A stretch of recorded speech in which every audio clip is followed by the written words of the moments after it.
অচেতন মন আমাকে বারবার বলছে, তোর আম্মা তোর বউয়ের খুনি। বাড়িতে এসে আম্মার রুমে গেলাম, আম্মার সামনে বসলাম আর আম্মাকে বললাম, আম্মা, আমার ছোট বোনটার কেন যেন সিজার করেছিল ডাক্তার। আম্মা পানের বক্সটা খুলতে খুলতে বলল, কেন আবার? পানি ভাঙার ডর ছিল, ডাক্তারই তো কইল করতে, আল্লাহ বাঁচাইছে, সময় মতো করা গেছে। আম্মার উত্তরে আমার কলিজায় আগুন জ্বলে গেল।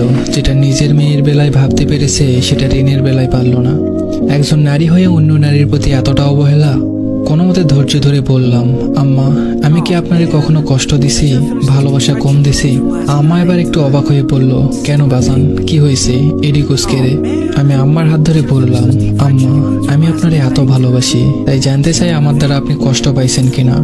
আম্মা আমার মাথায় হাত বুলিয়ে বলল, তুই আমার সোনার টুকরা ছেলে, তোর মতো ছেলে যেন আল্লাহ সবার ঘরে ঘরে দেয়। আমি আম্মার আর একটু কাছে গিয়ে বললাম, আম্মা, রিনিকে তো আপনি রেহানা দুজনেই পছন্দ করে এনেছিলেন, তাহলে ওর সাথে এমন কেন করছেন আম্মা? পরে ফোনে কথা বলতে দেখলে এত টাকাটাকি করতেন কেন বলেন তো? 8 মাসের পথই মানুষটারে দিয়ে কেন ভারী কাজ করাইতেন? খাবার কেন কম দিতেন আম্মা? আমি কি টাকা কম দিতাম? লাগলে আমারে বলতেন, আমি না খাইয়া টাকা দিতাম। আমি যে আল্লাহর ভরসায় আপনার কাছে আমার বউরে রেখে গিয়েছিলাম, আপনি আপনার বিবাহিত মেয়ের দেখভাল করলেন, যে শ্বশুর বাড়িতে না নিজের মায়ের কাছে থাকে বেশি। কিন্তু আমার এতিম বউটারে দেখলেন না আম্মা, কাজের লোকের মতো তারে দিয়ে খাটাইছেন।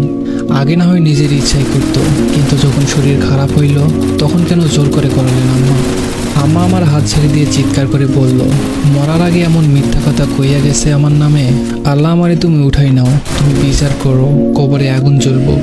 আম্মার চিৎকারে বোনের ভাতিজিও ছুটে এলো। আমি বোনের দিকে তাকিয়ে বললাম, তোর সিজারের টাকা কে দিয়েছিল? আমি। তোরে অনার্স পাস কে করাইছে? আমি। তোর জামাইয়ের আবদার কে মেটাই? তোর সংসার কয়দিন পর পর কার টাকায় জোড়া লাগে? আমার টাকায়। তাহলে আমার সংসারটা ভাঙলি কেন বলতে পারবি? বোন আমার হুঙ্কার ছেড়ে বলল, ও তুমি আমাকে বিচার করতে দেশে আইছো? তোমার বউ যে এত কুটটা আগে বুঝিনি, এত মিথ্যুক, ছি। আমি কিছুটা রেগে গিয়ে বললাম, মিথ্যুক তো তোরা, যত রকমের অমানসিক নির্যাতন করেছিস, এমনকি তুই তার গায়ে 2 দিন হাত তুলেছিস। আমার আম্মা সেটাকে আবার সঠিক রায় দিয়েছে, অথচ সে আমাকে কিছু বলল না। বোন এবার মস্করার সুরে বলল, ও তোমার ভালো বউ কিছু বলে নাই, তাহলে এগুলি এখন তোমার বউয়ের ভূত এসে বলে গেছে। ইচ্ছা হলো চর মেরে ওর দাঁতগুলা ভেঙে দেই। ওর বাচ্চাটা সামনে দাঁড়ানো, তাই নেহাত ছেড়ে দিলাম। রাগে কিরমির করতে করতে বললাম, নিজে না পড়ে তোকে পড়িয়েছি। তোর উচিত তোর জামাইয়ের অতিরিক্ত চাহিদা নিজে ইনকাম করে মেটানো, যেহেতু নিজের পছন্দেই বিয়ে করেছিস। রেহানা বিলাপের সুরে বলল, নিজের আপন ভাই বোনকে এমন খোঁটা দিতে পারলো পরের বাড়ির মেয়ের জন্য?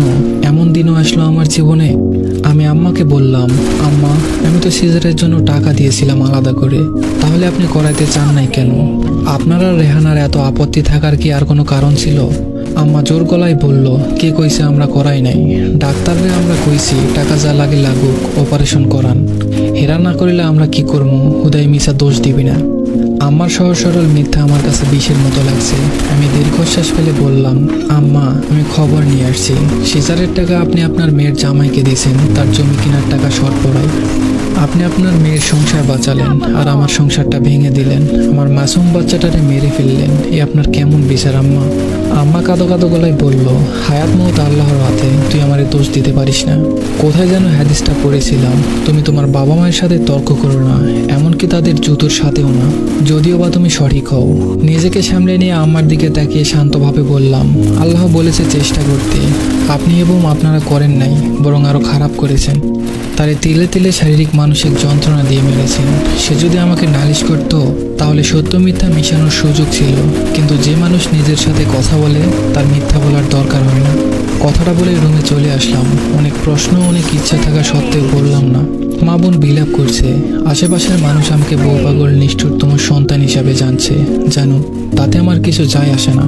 ফ্লাইটের আগের দিন আম্মা আমাকে খেতে ডাকলো। এতদিন একসাথে না খেলেও আজকে খেলাম। খুব স্বাভাবিকভাবে আম্মাকে বললাম, আম্মা, কোনোদিন তো এয়ারপোর্টে যান নাই, এবার চাইলে যেতে পারেন। আমার সহজ স্বাভাবিক কথায় আম্মা খুশি হলেন। আমার দিকে চেয়ারটা একটু টেনে বলল, বাবা, আর একটা মাস থেকে যা, আমি তোর জন্য মেয়ে খুঁজতেছি, চিন্তা করিস না, ভালো মেয়েই আনবো। জীবন কি আর এমনি চলবে? আমি হাসলাম। আম্মার দিকে তাকিয়ে কিছু বললাম না। মনে মনে ভাবলাম, আচ্ছা, আম্মারা না সব বোঝে? কিছু কিছু আম্মারা কেন বোঝে না যে সন্তানের সুখ কিসে? ইমিগ্রেশনে ঢোকার আগে আমি আম্মাকে জড়িয়ে ধরে কানের কাছে ফিসফিস করে বললাম, আম্মা, আপনি আমাকে সন্তান হারা করেছেন, আজকে থেকে আপনিও ছেলে হারা। এটা আপনার প্রতি আমার নীরব প্রতিবাদ। আম্মা, আপনাকে যদি আমার বুকের ভেতরের কষ্টটা দেখাতে পারতাম তাহলে আপনি বুঝতেন আপনার কলিজার টুকরা ছেলেকে নিজের হাতে কতটা কষ্টের সাগরে ফেলে দিয়েছেন। আম্মা আটকে উঠলেন, আমার হাত শক্ত করে ধরে বললেন, কি বললি তুই? আমি আম্মার হাত ছেড়ে দিয়ে বোনকে উদ্দেশ্য করে বললাম, যদি দেখিস কখনো টাকা পয়সা পাঠানো বন্ধ হয়ে গেছে, বুঝবি তোর ভাই মারা গেছে। ততদিন আম্মা বেঁচে থাকলে আশা করি তুই তার দেখভাল করবি। এছাড়া তোদের টাকার কথা ভাবতে হবে না কখনো। দুকদম হেঁটেই পিছনে ফিরে তাকালাম। আমার প্রিয় আম্মা আমার জন্মদাত্রী হাউমাউ করে কাঁদছেন। পিছনে ফিরে গেলাম আবার। আম্মার দুহাতে চুমু খেয়ে বললাম, আম্মা, আমি আপনার থেকেও হতভাগা। আপনার সন্তান আপনার থেকে হারিয়ে গেলেও আপনাকে ভালোবাসবে, আর আমার সন্তান আমাকে চেনার আগে শোয়ার আগেই আমার থেকে হারিয়ে গেছে। আম্মা চিৎকার করে মাটিতে বসে পড়লেন। আমি যথাসম্ভব দ্রুত হাঁটতে লাগলাম। আর পিছন ফিরে তাকানো যাবে না, পিছুটান বড্ড খারাপ জিনিস। ফ্লাইটে উঠে প্লেলিস্ট খুঁজে পুরনো গানটা খুঁজে বের করলাম, সময় উপযোগী গান। ছোটবেলায় আব্বা রেডিওতে একটা গান খুব বাজাতো, শিল্পী ইব্রাহিমের গান। বড় হয়ে ইউটিউবে খুঁজে বের করেছি। আমি গা এলিয়ে দিয়ে চোখ বুঝলাম, অল্প ভলিউমও বাজছে। আমার ভালোবাসা তোমার প্রতি রইল, চোখের আড়ালে চলে গেলেও আমি মনের আঙিনায় রইব। আমার ভালোবাসা তোমার প্রতি রইল। চোখ বুজে আমি আমার রেনিকে দেখতে পাই। খিলখিল করে হাসতে থাকা মেয়েটা আজকে হাসছেন। তার দু চোখ ভরা অভিমান, ভালোবাসার দৌড়ে পিছিয়ে থাকার অভিমান। এ অভিমান ভাঙাবো কেমনে? ধন্যবাদ সবাইকে।